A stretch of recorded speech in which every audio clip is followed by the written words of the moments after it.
So now the last talk is the other side of the lifestyle approach to managing and preventing diabetes and following a healthy lifestyle, which is exercise. And although you've heard a lot about Baker IDI so far, Baker IDI can only do a certain amount on our own, and it's only through collaborations with many other partners that we can really extend and achieve much more. And we've had a long-standing collaboration with Deakin University, particularly with the School of Exercise and Nutrition Sciences, both in terms of research and in terms of providing exercise advice and exercise physiology for our patients. And so it's a great pleasure to have Dr. Steve Fraser here tonight, who is a senior lecturer in the School of Exercise and Nutrition Sciences. Steve has a long track record of undertaking research in exercise, particularly in its utility and its relationship to chronic diseases, to how people can better self-manage themselves. He's the director for Deakin's Masters in Clinical Exercise Physiology course, and is very much involved with the exercise physiology service that we provide here. So, Steve, thank you very much.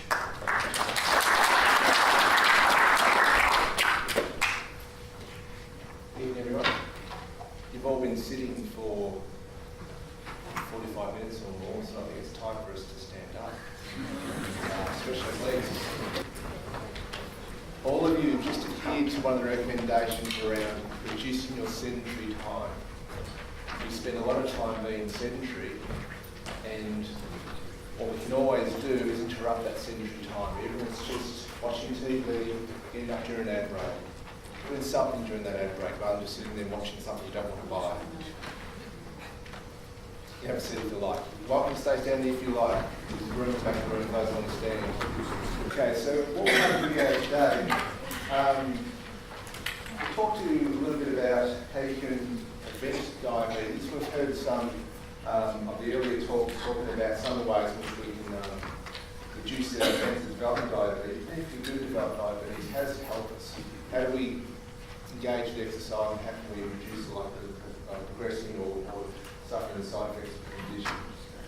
What exercises might you choose to do? How can you exercise safely, and what options do you have if you're not quite sure?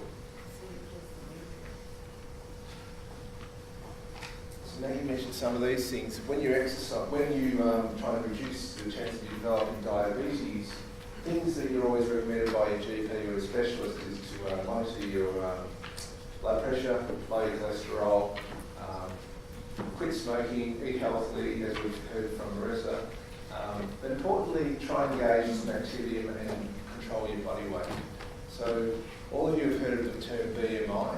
The higher your BMI, the higher your risk of developing type 2 diabetes. It's just your weight divided by your height squared.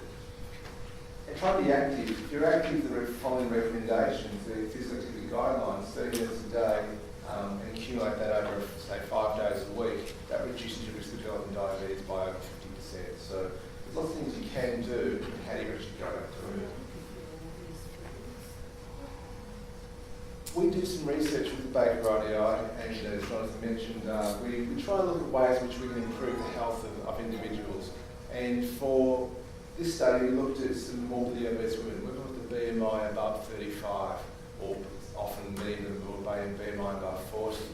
And what we, in consultation with some dietitians, we provided them a low-calorie diet, basically a mechanism to lose weight over a 12-month period, and half of the group engaged in some exercise as well. And what we showed was that you're able to reduce, obviously lose a lot of weight during that process, and those who exercised lost more weight and were able to maintain more muscle mass. If you look at the first slide, the first image there, you can see that this individual here has got a much higher risk of developing diabetes or having diabetes. In fact, 80 times higher than someone with a BMI of 22. So you can't shirk from that recommendation we always hear about maintaining weight.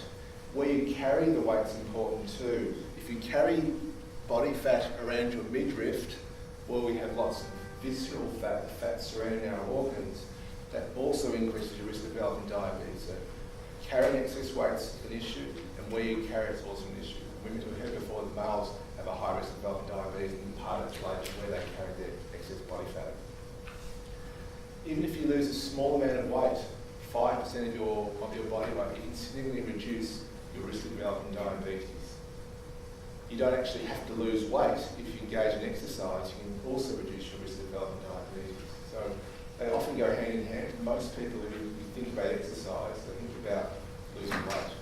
That's just one of the benefits you get from engaging in regular activity. As we all did before, we should be sitting less and moving more. This image here is from a photo of Professor David Dunstan, who works at the Baker IDI, and he is leading an area of research focused on our understanding of sedentariness. How much time do we spend being inactive, and what are the deleterious health effects of that? We've heard before in the presentation today that we've got many ways in which we can reduce our engagement in incidental activity.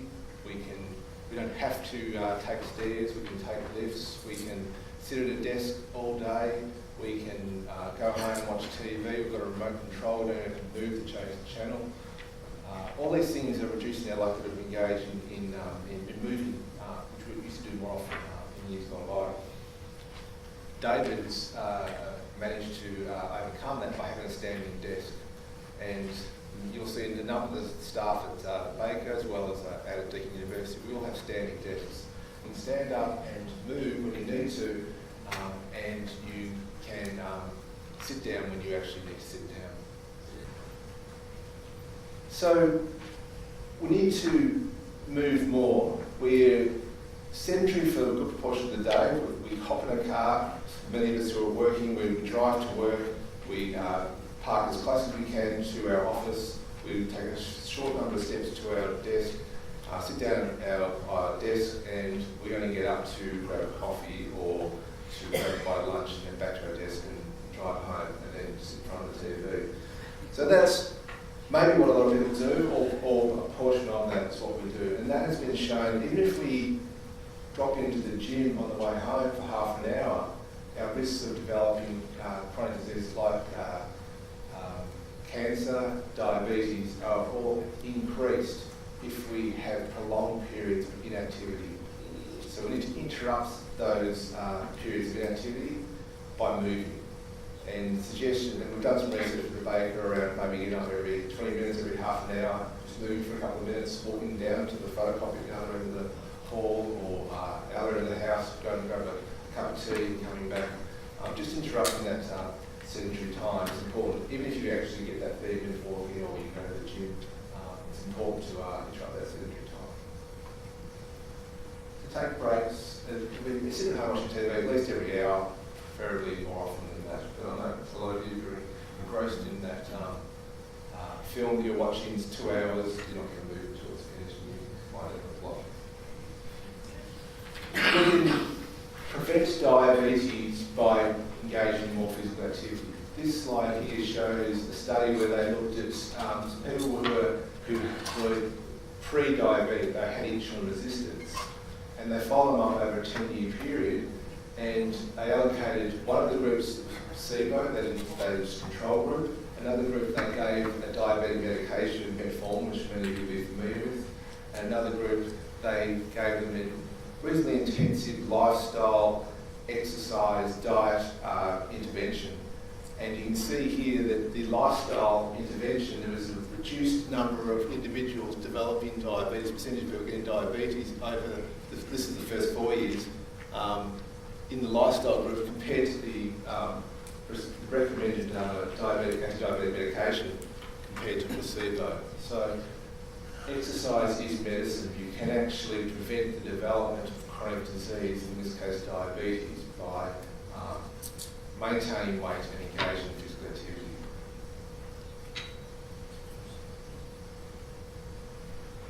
How does exercise benefit? It helps you clear your blood glucose. I'll talk to you about how that happens in a moment. It improves the action of insulin. It can lower your HbA1c by, depending on the studies you read, somewhere around half to 1%. And Jonathan will be very happy if he the HbA1c by that amount in a short period of time. So exercise can improve glucose control or your regulation or control of your own diabetes. You certainly know that exercise reduces your cardiovascular risk. It helps you lose weight, but more importantly, it helps you keep weight off. And often the studies that we do with people who are losing weight is exercise is very important in that weight maintenance phase.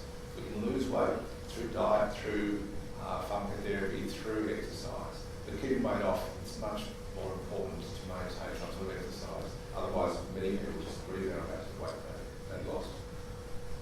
Exercise, especially the right type of exercise, will help you maintain muscle. And muscle is really important because it's the largest sink of glucose. When you ingest a meal, across the day, a lot of the glucose that you've ingested goes towards your muscle. So it's important the more muscle you have, the greater sink you have for that glucose to go to. And as we get older, we know we lose muscle mass, so it's even more important to try and maintain that. And beyond that, importantly, exercise helps you maintain quality of life. You feel better about yourself and better about life.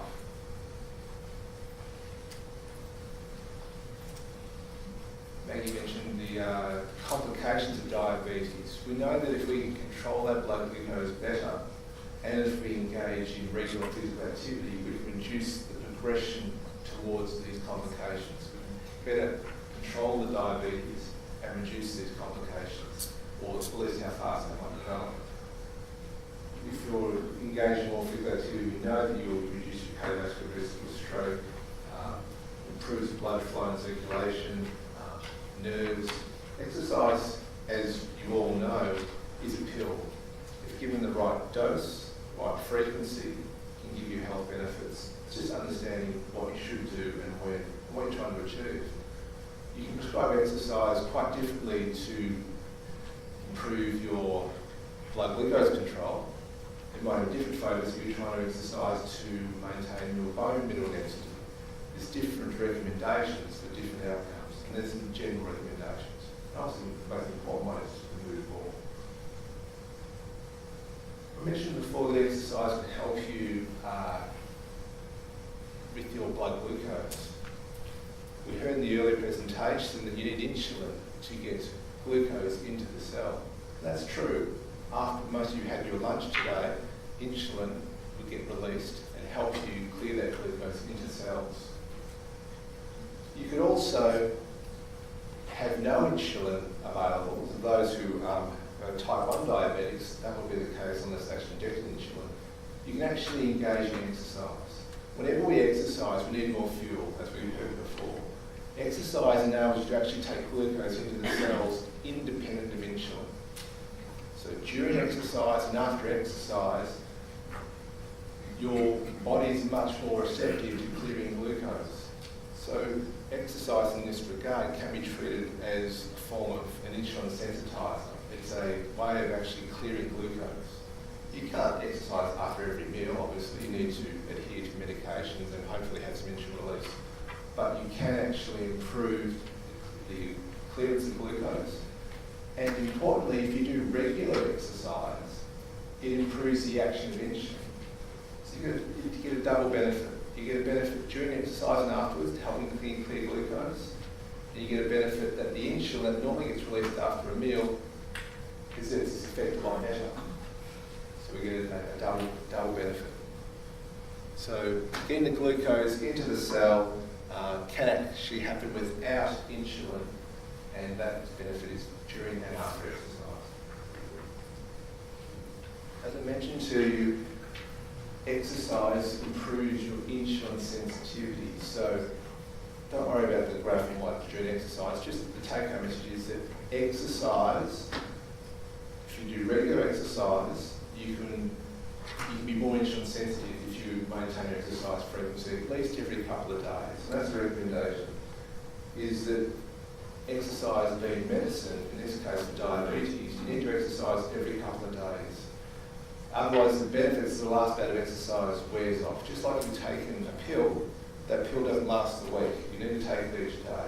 In terms of insulin sensitivity, 24 to 48 hours is how long that benefit of that exercise bout lasts in terms of being insulin sensitive. So if you're following the guidelines, they always suggest every couple of days or so you should be engaged in some exercise. If that's your focus, is helping your glucose control. And I'll refer you to a link to some the website where we've got some guidelines. But the frequency every couple of days, and they say sort of half an hour a day, averaging up to over 200 minutes a week. But if you can't exercise every day, try and exercise at least every couple of days. All right, let's say you're interested, your ears are pricked and you think that, okay, maybe I should be doing something to help regulate my blood glucose. What should you do? Should you go to the gym? Should you lift weights? Should you go for a walk? Do you need to run? What intensity should you undertake? What type of exercise is best? Hands up if you think you want to work with my colleague Clint here and do some aerobic exercise. I think that's the most benefit in terms of improving your insulin sensitivity. Who wants to do aerobic exercise? Who wants to do resistance training? Who wants to do both? Most hands didn't go up. That suggests to me you don't do any of that. Talk more about that. Talk more about motivation down the line. The answer is both. The studies suggest that if you do both aerobic and resistance training, you can help improve your blood glucose regulation, your insulin sensitivity, more so than just doing one alone. If you had to choose one, probably aerobic over resistance training in terms of insulin sensitivity, but you get lots of other health benefits from resistance training, which you shouldn't ignore. So ideally, you would do both. You don't have to go to a gym to lift weights. You can get a very cheap TheraBand and have resistive exercise that you can undertake, which I'll talk about in a moment. You can lift soup cans. You don't actually need to have dumbbells. It's an expensive way of holding weight. So there are many ways you can engage in activity without necessarily spending a whole lot of money. But you also can obviously access facilities like we have here at Baker. So what are the guidelines? There's Australian guidelines, and there was a publication a few years ago from the Exercise and Sport Science Australia, or ESSA, and they recommended that you should be exercising, in terms of aerobic exercise, at an intensity around 50 to 70% of your maximum heart rate. For some people, they don't know what that means. Don't measure their heart rate, they're not quite sure what the max heart rate is, not quite sure what it should be relative to age. Again, you can talk to an exercise professional to help you with that.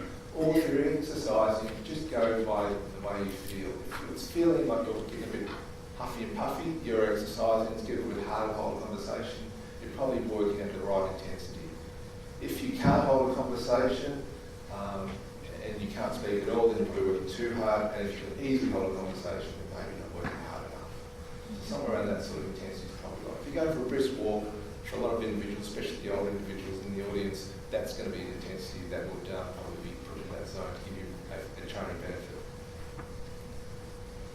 As we said before, every couple of days, and try and aim for most days of the week, at least every couple if you can. Incorporate some resistance training into that, so that you're getting 8 to 10 resistance training exercises, most body parts, and try and do at least a couple of sessions a week if you can. As I said to you before, those guidelines are available through ESSA, and you can also just Google those exercise guidelines and they'll come up quite readily. You might even try and make some fact sheets that relate to that as well for later as well.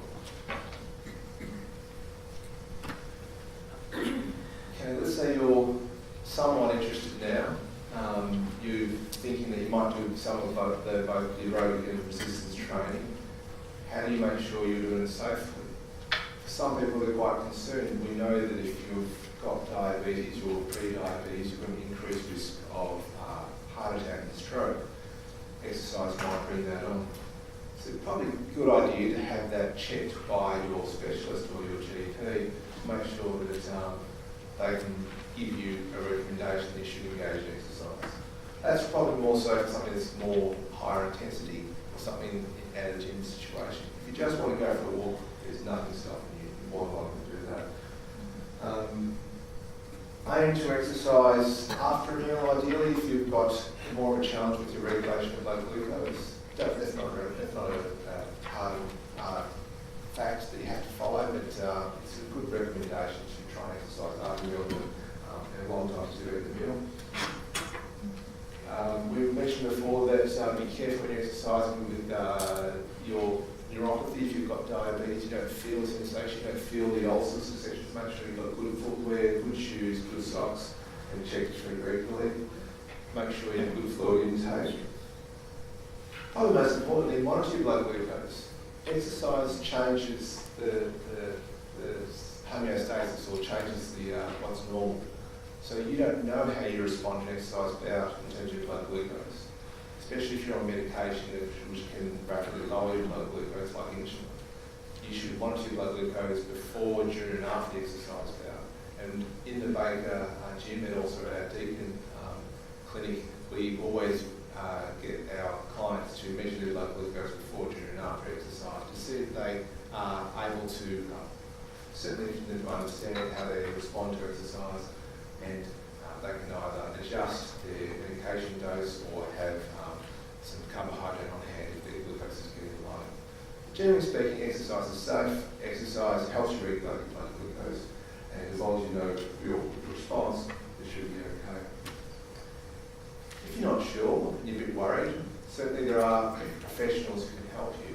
Exercise physiologists, we've used that term a few times tonight. Does everyone know what they are? Does everyone know what a physiotherapist does? Yes? My wife's a physio, so I've got a good idea. Don't tell your wife that physio is a glorified masseurs. That doesn't go that way. Everyone know what a personal trainer is? Does everyone know that a personal trainer is not necessarily degree qualified? Yes. Yes. So there's a difference between an exercise physiologist and those other health professionals. A physiotherapist can prescribe exercise, not necessarily primarily training in that. So if you're after specific exercise advice, it's good to see an exercise physiologist, especially if you've got chronic disease like diabetes. So an exercise physiologist, they've done an undergraduate degree, they've done a master's degree, and that's the one that I run, the master's degree at Deakin. So if you see one of those, they should know what they're talking about, especially the ones we have at the Baker.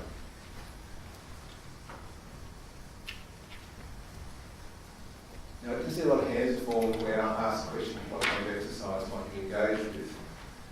What's your biggest barrier that prevents you from exercising? Who reckons time? You don't have enough time. Indolence. Ignorance? Indolence. Indolence, yep. There's probably, some of you, there's physical limitations. Some of you, it's an actual motivation. Others, it's time. Others, it's money. Some of you might say, I don't have time, lack of knowledge, I don't enjoy it, I don't like getting sweaty, I don't like breathing hard. Sometimes it costs too much. Gym memberships are amazingly expensive depending on where you go. But not at Baker, you can go up and do a session up there for next to nothing. There's the memberships are, not the memberships, but the exercise physiology service up there, and the regular exercise you can undertake up there is very cheap. A lot of us don't have time, but we have time for other things. It's just what's the priority for us. A lot of people, if you actually were going to engage in exercise, what time of day would most people who are regular exercisers engage in exercise and maintain it? Morning or afternoon? Morning. Why morning? You're fresh. Less excuses. In the morning you get it done, it's over and done with for the day. You can't come up with another reason why you run out of time or whatever. It's over and done with. You might enjoy it, you might be a morning person, whatever it might be. But there is evidence that if you engage in exercise, that it's more likely to do it in the morning. People say that, whether it's diet, whether it's exercise, they think, well, it's all, I'm not where I want to be because of my lack of motivation. It's almost a skill. You know, you develop skills, just like you can play tennis or you can play the piano. Engage in regular activity or eating healthily is about practice. It's about getting some advice, making some good decisions, and getting reinforcement around that. It's not just saying, well, I tried it once. What day of the week do most people start diets? What day do most people stop diets?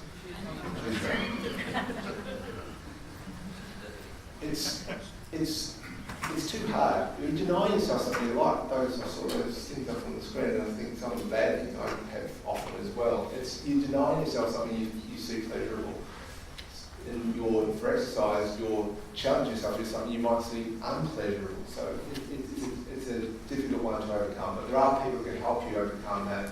And obviously, we mentioned before, exercise physiologists, they're actually trained in exercise behaviour motivation, who can help you find things that you'll enjoy doing often enough to get the benefit. So you'll see in the pamphlets and the handouts, and Marissa mentioned that before, the service that we provide here, Deakin, along with in collaboration with Sonia Middleton, we provide the clinical exercise service. So exercise physiologists can do initial assessment with you, provide you with an exercise program, and modify and adjust based on your preferences, your needs, etc.